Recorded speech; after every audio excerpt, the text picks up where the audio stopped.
Hey everyone, welcome to What's the Function. I'm joined today by the CEO of FSI Strategies, Redha Morsli, Great to be here, John.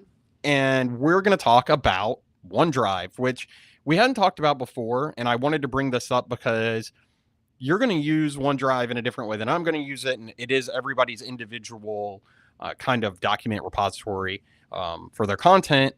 And we've talked about SharePoint, but we've never actually got a user's experience on OneDrive. And I figured that you could give a pretty unique perspective to our audience about, how do you use OneDrive on a daily basis? What are some of the new cool features that you've noticed? And I'll dive into a little bit of the technology around how they're unifying OneDrive and some of the changes that we've seen recently. So, what do you use OneDrive for daily, weekly? How as an end user do you use Yeah. OneDrive? Well, I think the simplest way to say that is to I don't even realize it that I use it, right? It's just document storage. It's just a way for me to just store my documents and access them from anywhere, even mobile devices, right? Yeah. Phones and cell phones. So it's pretty cool. But, in terms of my day-to-day use, I open documents and I just save them as if it were on a local drive. And, Yeah. it's just kind of totally embedded into my flow of work. So it's completely transparent in a way, I right? think that that's a big change from what we saw a couple years ago, though, when OneDrive online felt very different than OneDrive on the desktop. And they did a really good job at trying to unify that client to give like a standardized experience, which I think has led to what you're Yeah, experiencing yeah, now. absolutely. It's completely seamless now, So the way I use it on my desktop as opposed to online, it's the same experience. So One of the much best easier. one of the best things that I like about the new experience, or like the relatively new, they're still rolling a lot of it out, is that my desktop documents and pictures known folder redirection is naturally done, and that's a default that's been around for a couple of years now.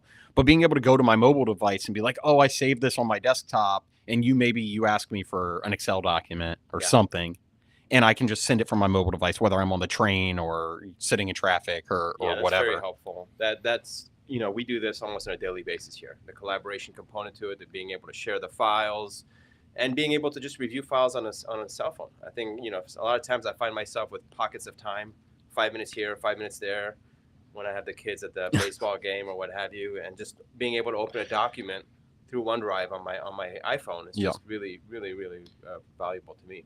I mean, I use it on my phone, I use it on my iPad, I use it on my desktop. One of the cooler features, if you've been watching What's the Function, we talked about Windows 365. It's a really great feature to be able to synchronize across desktops. So let's say that, I know that you have two computers. You have Yep. a home computer, and then you have your laptop. Yep. And both are joined to Azure Active Directory, and they're both secured and all of that stuff. But your desktops are in sync, or you're getting your files in both places, and you don't even have to readjust per se, right? Yeah, it really goes back to this idea that I don't even notice it anymore, right? It's just as if I was just working on one thing, Yeah. and that's really valuable. So knowing that I can save a document on my desktop in the laptop, and then I just go down to my office at home, and I have that very same document on. So it's very valuable, Yeah. extremely helpful. And then we've started implementing, or trying to implement, some of the cooler new features, like adding documents to a meeting before the meeting starts. Yeah. That has been pretty invaluable, especially if you have like a PowerPoint, or maybe a document like I keep going to Excel, but an Excel or a Word or a PDF that you want everybody to review, right?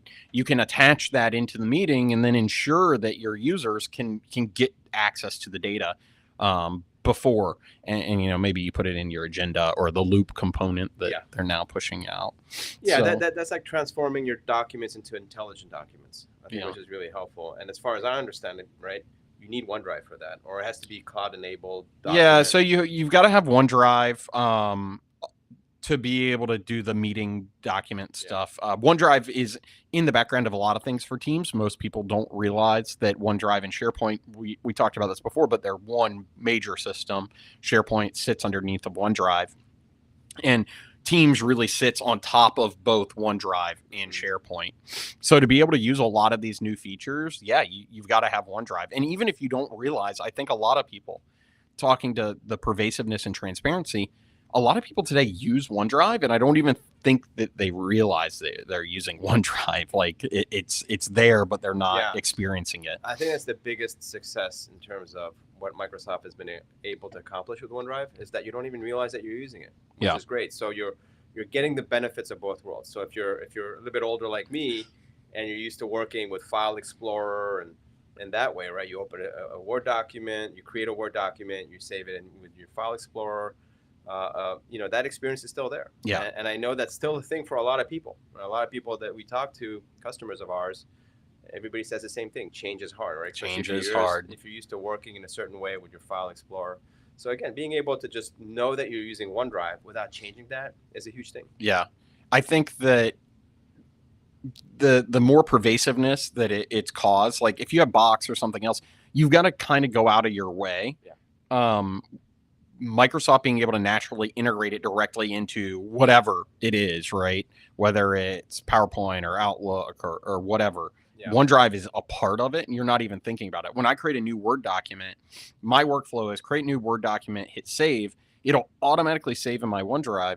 And then because of Brian Dagan and a lot of the things that our security team does here, that's automatically tagged. And then, that document holds the tag.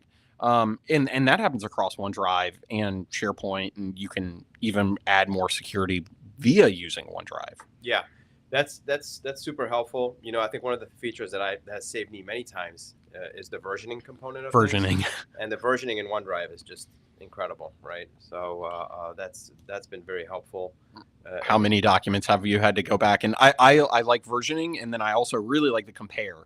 Like, so that if I'm going through and I'm working on a contract, or maybe we're doing revisions with the marketing team, I want to be able to see what the previous and the next were, and being able to set those like side by side and review them is excellent. That's very helpful, especially when you collaborate with a lot of people in a document, and you want to be able to go back in time to see what previous versions were like, because sometimes you get that feeling like, I think there was something here before that I really liked. I don't remember exactly what it is. Go back, do the compare. Extremely helpful. Yeah. I want to go back to what you were saying in terms of the flow of things. And we say this a lot around here, that it's in the flow of work. And again, OneDrive is just brilliant at that. It really is in your flow of work. Regardless of how you work, if you're somebody that works on a web browser, if you're somebody that works on your local machine, on your desktop, it's right there in the flow of work. It's literally everywhere. And it's super helpful. And from what I've been reading, and we're seeing, Windows 11 plus OneDrive is bringing new additional upgrades, and they're really trying to unify the experience between the desktop client and the web client. The newer features they brought in the web client, like the meeting, being able to see like what documents were on a meeting, also brought other features like being able to sort by document type. That was excellent. Being able to sort by who shared it with you or who you shared with.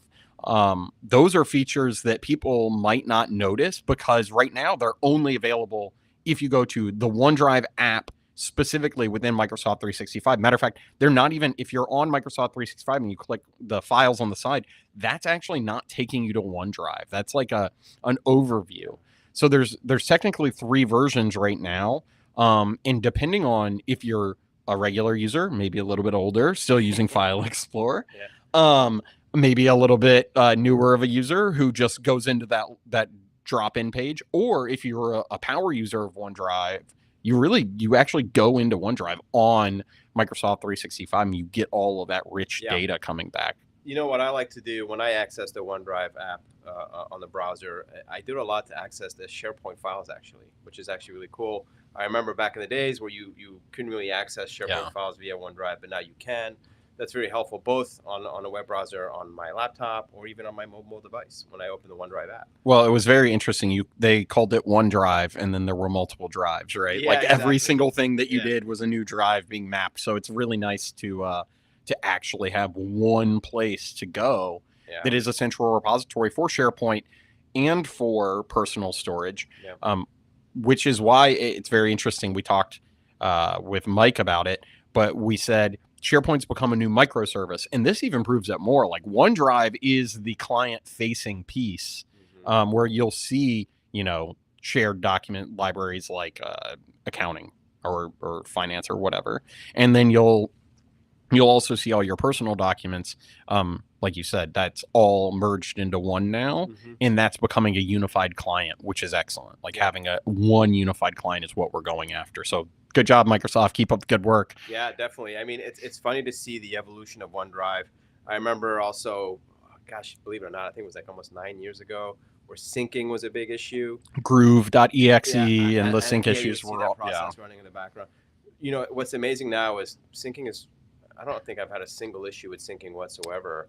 Kind of take that for granted today, Yeah. but it's amazing to know that when I have a document, when I open a document, like you said, with the redirecting, if I save it on my desktop, I don't have to think about it. It's going to be there, Yep. and it's seamless, and it works so well. So I don't know what kind of magic they've been doing in the background, but the syncing is just absolutely phenomenal. I remember when when Dropbox used to have an edge on that. Yeah.